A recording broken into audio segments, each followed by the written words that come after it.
अंधारे कामरा विरोधात हक्कभंगाचा आता प्रस्ताव देण्यात आलेला आहे। सुषमा अंधारे आणि कामरा विरोधात हक्कभंगाचा प्रस्ताव देण्यात आलेला आहे। भाजप नेते प्रवीण दरेकरांनी हा प्रस्ताव मांडलेला आहे।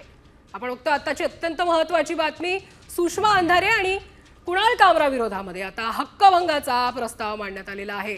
भाजप नेते प्रवीण दरेकरांनी हा प्रस्ताव मांडलाय। सध्याचं कुणाल कामरा प्रकरण जोर धरू लागले आणि या संदर्भात सुषमा अंधारे यांनी देखील एक व्हिडिओ केला होता आणि सुषमा अंधारे आणि आता कामरांविरोधात हक्कभंगाचा प्रस्ताव मांडण्यात आलेला आहे। भाजप नेते प्रवीण दरेकरांनी अंधारे आणि कामरांविरोधात हा जो प्रस्ताव आहे त्यांनी मांडलाय। एक प्रकारे सभागृहाचा किंबहुना सभागृहातील आमच्या सगळ्या सदस्यांचा सभापती महोदय अवमान आहे। त्यांनी एक प्रकारे सभागृहातील सदस्यांना डिवचण्याचा प्रयत्न या ठिकाणी केलाय। ही बाब अत्यंत गंभीर आहे, कारण सभागृह हे सर्वोच्च आहे आणि या सभागृहाचा अवमान या ठिकाणी सभागृहातले कुठल्याही पक्षाची सदस्य असले तरी त्या ठिकाणी सहन करणार नाहीत। त्यामुळे विचार करण्याची गोष्ट आहे। या बाबतीत शिवसेना उभाटा गटाच्या प्रवक्त्या श्रीमती सुषमा अंधारे यांनी कामरा यांचा स्टुडिओ फोडल्या प्रकरणी YouTube सोशल मीडियाच्या माध्यमातून बाईट देताना पुढील निवेदन केल्याचे निदर्शनास आले। काय म्हणाल्या त्या? बापरे, प्रचंड चिडचिड होते, तोडफोड होते। भगतसिंग कोश्यारींनी छत्रपती शिवराय आणि बाबासाहेबांबद्दल अत्यंत अवमानकारक वक्तव्य केली, तेव्हाही चिडचिड कुठे गेली होती? आपटेमुळे शिवरायांचा पुतळा पडला, तेव्हा त्या आपटेचे कार्यालय तुम्ही का फोडले नाही? राहुल सोलापूरकरने छत्रपती शिवरायांची लाच घेतली असा खोटा इतिहास सांगायला सुरुवात केली, तेव्हा सोलापूरकरचे कार्यालय किंवा तो ज्या भांडारकर ट्रस्ट मध्ये होता ते तुम्ही फोडायला का गेला नाहीत? प्रशांत कोरटकरने चक्क महाराजांच्या बायोलॉजिकल बापापर्यंत पोचायची भाषा केली, तेव्हा प्रशांत कोरटकरला फोडण्यासाठी तुमचे हात का शिवशवले नाहीत? एवढ्या सगळ्या खोट्या गोष्टी तुम्ही सहन केल्या आणि आता जर एखादा कलाकार अत्यंत उपवासाने वस्तुस्थिती मांडत असेल तर तुम्हाला इतक्या मिरच्या का लागल्या?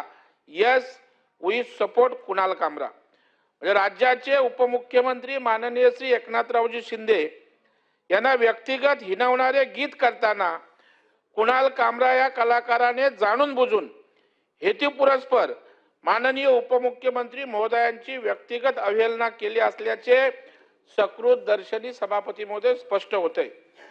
त्यामुळे श्रीमती अंधारे यांचे प्रस्तुत निवेदन म्हणजे त्यांच्या हिमतीचा कळस आहे। या सभागृहाचा अपमान करण्याचं धाडस त्यांनी केलंय।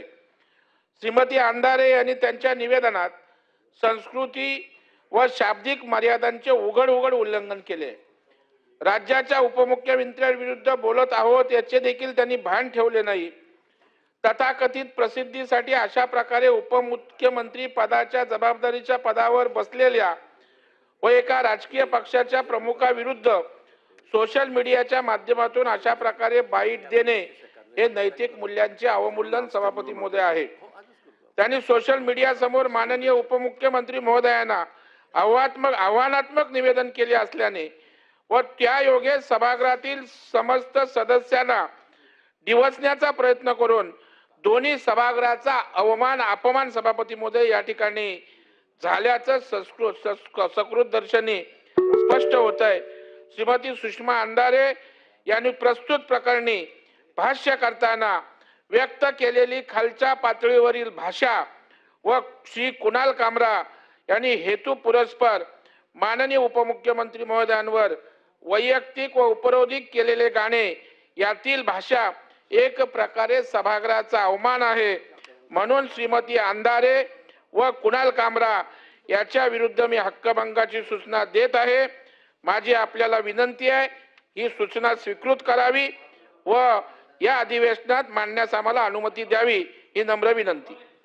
मी सदरचे प्रकरण विशेषाधिकार समितीकडे पुढील योग्य त्या कारवाई। पण या संदर्भात सुषमा अंधारेंनी काय प्रतिक्रिया दिली आहे पाहूयात। वरिष्ठ सभागृहामध्ये आमदार प्रवीण दरेकर जी यांनी माझ्या विरोधात हक्कभंग प्रस्ताव आणल्याची माहिती मला आता प्राप्त होते माझ्यावर हक्कभंग प्रस्ताव आणण्यासारखं मी असं कोणतं बिभत्स कृत्य केलेलं आहे? मी सभागृहात कुणाला 56 जण पायाला बांधून फिरतेची भाषा केलेली आहे का? सभागृहातल्या कुठल्याही सदस्याला मी एकेरी उल्लेख केलेले आहेत का? सभागृहातल्या कुठल्याही सदस्याचा अवमान होईल अशा भाषेत त्यांना अर्वाच्य शिवीगाळ केलेली आहे का? किंवा सभागृहाबद्दल काही खोटी माहिती मी पुरवलेली आहे का? हे मला एकदा कळायला हवे. आणि जर माझ्यावर हक्कभंग येणार असेल तर मग सभागृहात बिभत्स हातवारे करणाऱ्या लोकांवर तुम्ही हक्कभंग कधी आणणार आहात? किंवा सोमनाथ सूर्यवंशी प्रकरणातला मृत्यू हा पोलिसांच्या मारहाणीने झाला हे स्पष्ट असताना सुद्धा सभागृहाला खोटी माहिती देणारे सन्माननीय मुख्यमंत्री महोदय देवेंद्र फडणवीसजी मराठा आरक्षण आंदोलनामध्ये अंतरवली सराटीत जो काही लाठी हल्ला झाला त्याबद्दल खोटी माहिती देणारे मुख्यमंत्री देवेंद्र फडणवीसजी किंवा